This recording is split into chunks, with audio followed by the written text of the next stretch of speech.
Баршаңызға сәлем достар, дертке ем арнасына қош келдіңіздер. Ең алдымен менің арнама жазылып қойыңыздар. Күнделікті сіздер үшін пайдалы ақпарат шығаратын боламын. Бүгін сіздерге құрманың қандай пайдасы бар, толық ақпарат беретін боламын.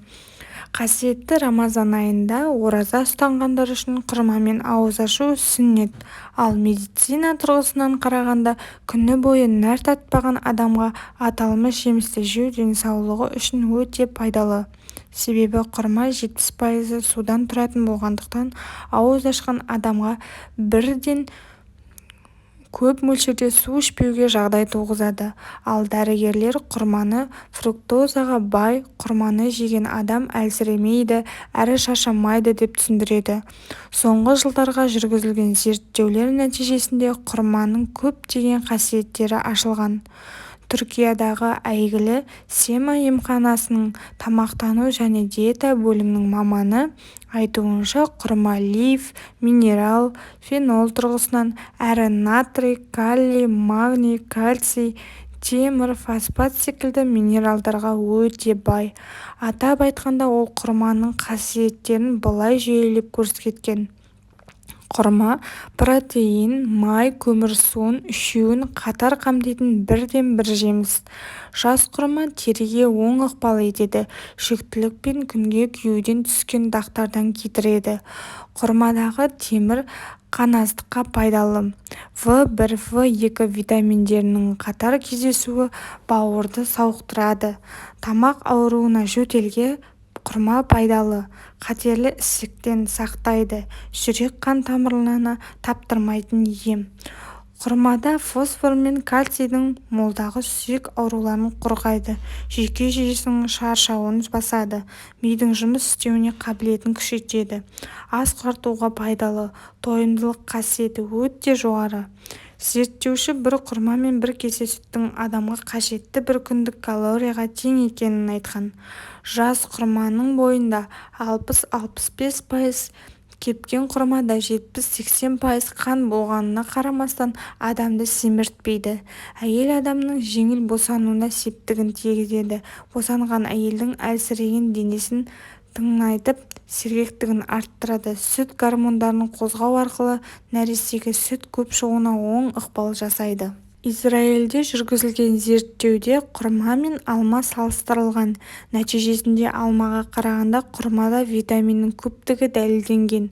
Бұған қоса Мехмет Алтынның «Шөлден жеткен шапалы құрма» деген атты құрманың қасиеттерін зерттеген еңбегінде құрма дәнінің де витаминге бай екендігі, сол себепті оны бір уақыт сорып жүргеннің адамға пайдалы екені жазылған.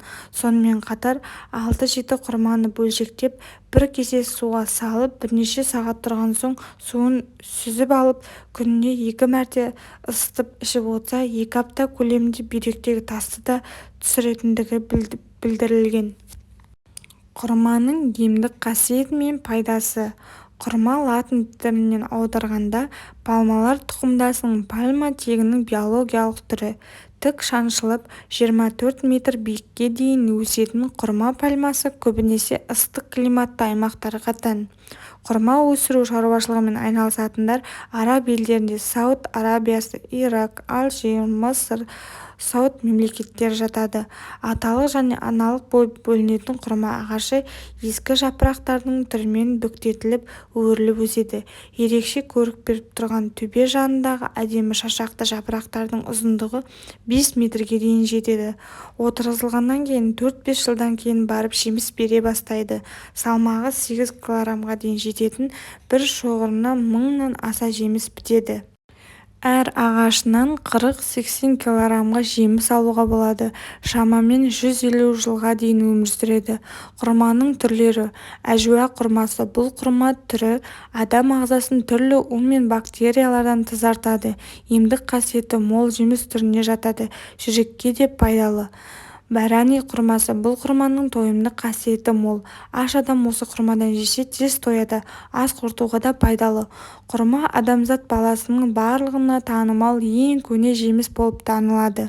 Өзінің нәзік тәтті әрі құнарлы сипатымен қазіргі таңда көптеген әлем елдеріндегі маңызы зор жеміс болып отыр.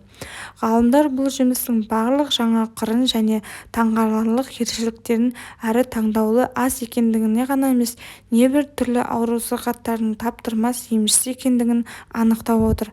Дәрігерлер әйел адамға жүктілік кезінде және босанатын күні үзбей осы жеміс шырын ішуге кеңес береді. Себебі бұл жеміс шырыны ағзаға әлсірегеннен анаға күш береді. Сонымен қатар босанушы әйелдің ағзасына жаңа туылған нәрестенің өмірінің ең алғашқы сәттерінен бастап өте қажетті ана сүтін құрайтын химиялық реакциялардың жүзеге асырылуын қамтамасыз етеді.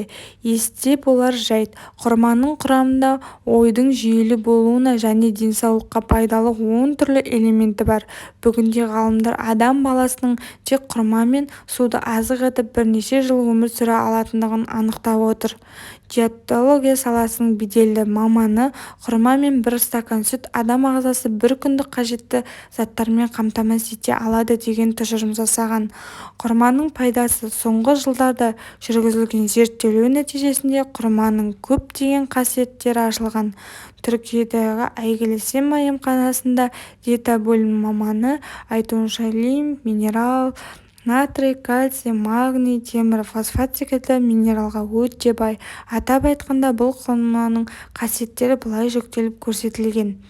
Құрма жеңіл босануға септігін тигізеді. Сонымен қатар құрмада ағзаға тез сіңетін және жылдам ыдыраушы қант шырыны бар. Ол ағзаның белсенділігін арттырып, жылу күшімен қамтамасыз етіп отырады. Құрмадағы қант шырыны ағзаға қант құрамын мөлшерден асырушы. Кәдімгі қант глюкозадан айырмашылығы көп. қан құрамындағы қанттың көтерілуі бірнеше сырқаты бар жандар үшін өте қауіпті. Соның ішінде қант диабеті кезінде қан құрамында қанның көбеюі ішкі ағзаларға зиянын тигізеді. Ең бірінші бүйректің, көздің, жүрек бұлшықетінің, жүйке талшығының қызметін бұзады. Қанттың көбеюі нәтижесінде көптеген аурулардың ауыр түрінің себебі және де көру қабілетінің айырылуға, мүшелердің жансыздануына, бүйрек ауруына және де қант диабетінің ауру түріне апаруы мүмкін. Адам мен құрманың ұқсастығы: адам секілді құрма ағаштарының да орташа жасы 60-70 жыл, ал ең ұзақ ғұмырлы 100-110 жыл. Адам секілді құрма ағашының ең жемісті кезі 15-45 жас аралығында болады. 30 жастан кейін жеміс бермейді. Құрма ағаштары да адам секілді аталық-аналық болып бөлінеді.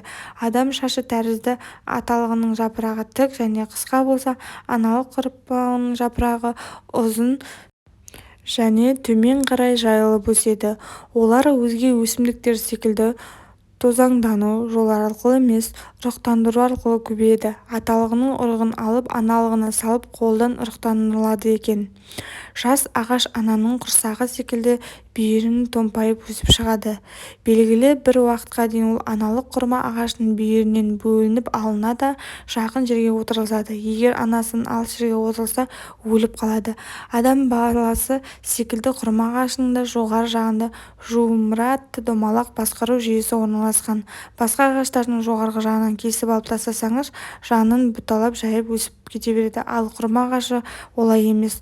Жұмырасын кесіп тастасаңыз, ағаш қурап кетеді, яғни өліп қалады. Адам сусыз өмір сүре алмайды. Құрма ағашта басқа ағаштарға қарағанда суды көбірек қажет ететін өсімдік. Ағашты күнде суарып тұру қажет екен. Күніне 3 құрма жеудің пайдасы: құрма құрамындағы калий мөлшері өте көп. Ол жүректің қалыпты жұмыс істеуін қамтамасыз етеді. Бұл өз кезегінде жүрек аурулары мен талмасының алдын алады. Құрмалар бауырды токсиндерден тазалауға көмектеседі. Сондай-ақ цирроздің пайда болуын төмендетеді. Бауыр фибромы симптомдарын жеңілдетеді. Құрмалар мен көп жанрдың көру қабілетін жақсартуға қабілетті, тіпті сәбізден де пайдалы. Себебі құрмада А дәруменінің мөлшері көп. Егер өзіңізді сергек әрі қуатты сезінгіңіз келсе, құрма жеп тұрыңыз. Бар болған 3 құрма жесеңіз, бір күнге жетерлік энергия аласыз. Құрма бір асқазан функциясы бұзылған кезде ас қорытуға таптырмас өнім. Оны ішек жолының аурулары, тіпті асқазан обырының профилактикасы үшін пайдалану қажет. араб әйелдері көп ғасырлар бойы афродизиак ретінде құрманы қолданады. Жемісін ұнтақтап ерлердің кофесіне қосады. Бұл өнімнің құрамында құнарлықты, жыныс қабілетін арттыратын түрлі амин бар. Шаш сынғыш болса, тері құрғаса, әжім ерте пайда болса құрма жеу керек. Оны косметикалық маскалар құрамына қосуға болады. Достар, бүгін сіздерге Дерткем арнасы құрманың пайдасы, құрманың адам ағзасына қандай әсері бар сіздерге толық ақпарат бердім деп ойлаймын. Егер сіздерге ұнаса, менің арнама жазылып, лайк басып кетіңіздер. Сұрақтарыңыз болса, пікір қалдыңыздар. Міндетті түрде сіздерге жауап беретін боламын. Денсаулықтарыңызды бағалаңыздар, ауырмаңыздар, сау болыңыздар.